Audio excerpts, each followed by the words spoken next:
What's up, everybody? Good afternoon. The beat rolls on with more linebackers, more off-ball, inside, will, Mike linebackers, however you want to qualify it.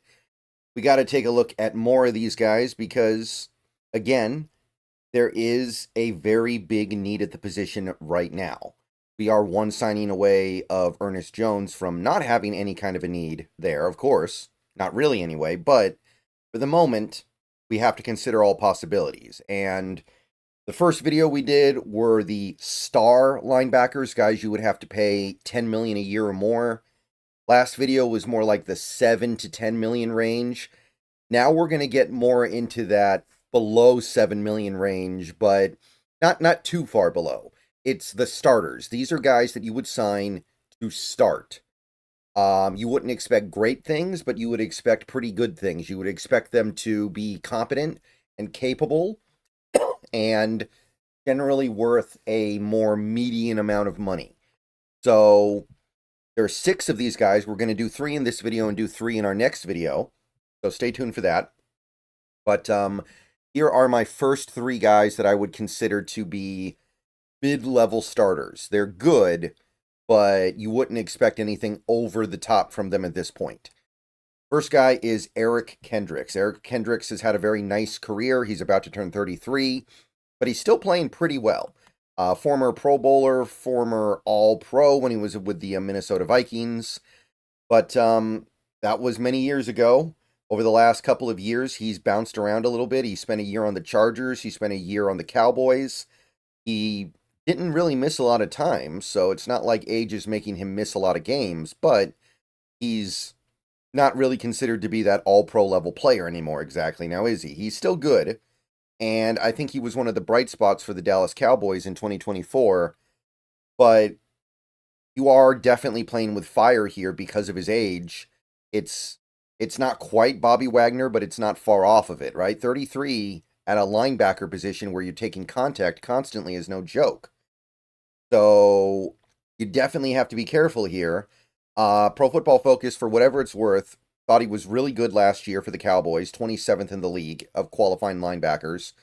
Year before that, with the Chargers, they thought he was really good too. So the cliff has not come yet. You could argue this guy is still playing like he's maybe not quite in his prime, but pretty close to it. So it's not a bad idea at all, I don't think.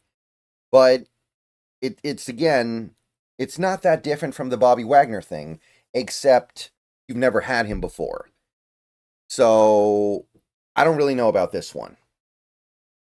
Especially because for a guy this age, you would probably be looking at a 1-year deal, and that's what Spotrac has, by the way. They have 1 year, 6.8 million approximately. I mean, that's not a bad deal. I think that's probably fair, but again, it's a 1-year deal.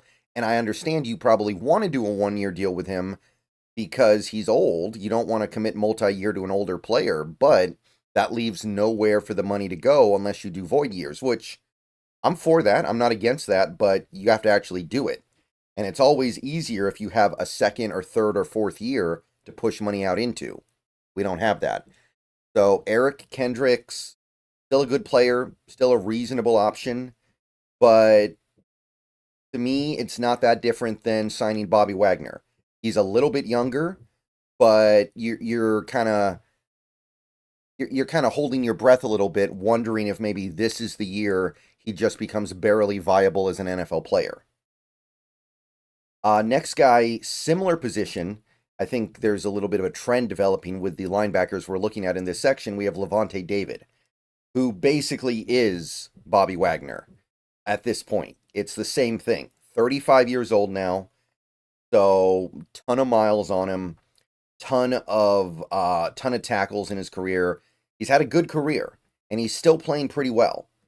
Spent his whole career in Tampa Bay, won a Super Bowl there, made an All-Pro team there, made a Pro Bowl there, been really good. His whole career, he's been like a poor man's Bobby Wagner. He's always lingering as one of the better linebackers in the league, but he never quite gets to where Wagner was, I don't think. But it's the same basic idea. So, still effective, still really good on the blitz, by the way. Last year, he's got 10 sacks over the last 32 games he's played. really good. Not often you see that from an inside linebacker. So, not taking anything away from what he's done. Pro Football Focus is relatively positive on him. They gave him a good grade for last year, 68.7, and they gave him an even better one for the year before, 73.3. So he's playing a lot, playing effectively, seems to be generally effective. There's no area that PFF thinks he's really bad in. Again, I'm very hesitant to use Pro Football Focus to evaluate linebackers in full, but it's a place to start at the least, and I think it would be fair to say Lavonte David is good. But again, do you want to sign a player this old? Because, again, like we talked about with Kendricks, you're probably not giving David multi-year money.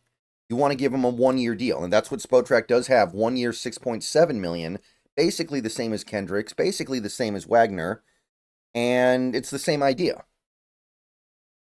You've got a linebacker who the cliff is coming. There's going to come a day when he can't really play that well anymore, and you don't want to be left holding the bag on him when that day comes.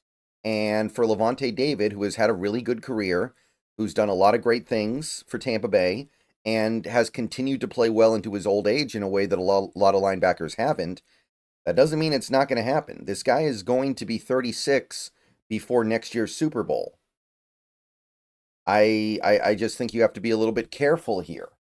So if you're going to do this, why not just re-sign Bobby Wagner? What's the difference? To me, there isn't much of a difference, except Bobby Wagner doesn't have Lavonte David has never been here before, and I don't even know if that matters anymore because we have a new coach, a new defensive scheme, but I think it's basically the same idea, except the fans would probably get a little boost of energy bringing Bobby Wagner back versus bringing in Lavonte David. But I think that if you're Mike McDonald and you have a reputation as a linebacker whisperer, you have you have an interest in getting younger and cheaper and more athletic at the linebacker spot because that's going to play a little bit more into what you're probably looking for at this position. So probably not. No disrespect to Lavonte, though. Really good player, really good career. And then our final guy in this video is going to be a really difficult to gauge wild card. It's Dre Greenlaw. Dre Greenlaw was off to a really good start in his career, was playing really good football for the 49ers, started in a couple of Super Bowls, was basically a day one starter for the 49ers. When he got drafted as a 5th round pick. I don't think maybe it took him a couple weeks to starting, but he's been really good, been valuable, was really coming into his own starting in like 2022, 2023, but he cannot get away from the injuries. He only played in 3 games in 2021, and he played in 2 games last year. So we all saw what happened in the Super Bowl last year. He tore his Achilles, I think it was. Managed to come back to playing a couple games, but realistically, this is a big risk. This is about as big a risk as signing one of the mid-30s guys. Dre Greenlaw is going to be 28 this upcoming season. So age is not a big concern with him, but there is a big concern with his injury history. And he has not yet shown that he has come back from the Achilles tear. So this isn't even like a ticking time bomb situation. We don't know if he's even all that good right now. I suspect that he is, but we don't know. So this one's tough. He's been good. Like, he played very little in 2024, but when he did play, it was graded out quite well. I remember watching that Niners-Rams game where he made his comeback. He looked so much better than Devondre Campbell in that role. It's not even funny. So somebody like a Dre Greenlaw, who you're getting to compare him to a replacement level player like Devondre Campbell, you can look at that and go, hey, yeah, that tells you how good Greenlaw is. Look how much better he is than the guy that replaced him. Kind of like Ernest Jones versus Tyrell Dodson and Jerome Baker. And I guess Tyrese Knight, you throw him in there as well. Year before that, graded well, 69.3 on 850 snaps. Year before that, 850 snaps, 81.2. Really good. One of the better linebackers in the league. Almost top 10. So there's a lot to like with Dre Greenlaw. He's very athletic. But is he still athletic after what has happened these last few years? Remember, last year was not the first big injury he suffered. He missed basically all of 2021, which was probably going to be his big breakout year. So it's a tricky one. It's a tricky one. Botrack, by the way, does have a market value on him of 1 year 6.7. So very similar to David and Kendricks.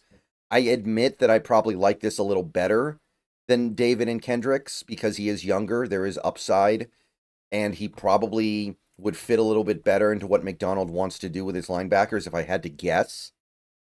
But this is a roll of the dice that I don't know if you need to be making right now. I don't think you can give this guy multi-year money either, by the way, because he needs to prove it. He needs to actually play at least most of a full season in 2025 and prove that he's back. So I don't think you can give him a multi-year deal. You got to give him the 1 year deal.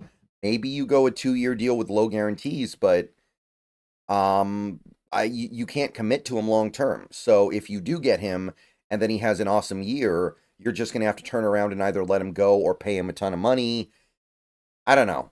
I tend to shy away from this one personally, but that's another option on the table. So that's some mid-level starters, some guys you would pay a decent amount of money to, but not a huge amount of money to, who you would expect to come in and be a quality, if not over-the-top great starter. Let me know what you guys think. More videos coming in a couple hours. See you guys soon. Go Hawks. And, yeah, Kendricks, David, Greenlaw. Should any of them be Seahawks? Let me know.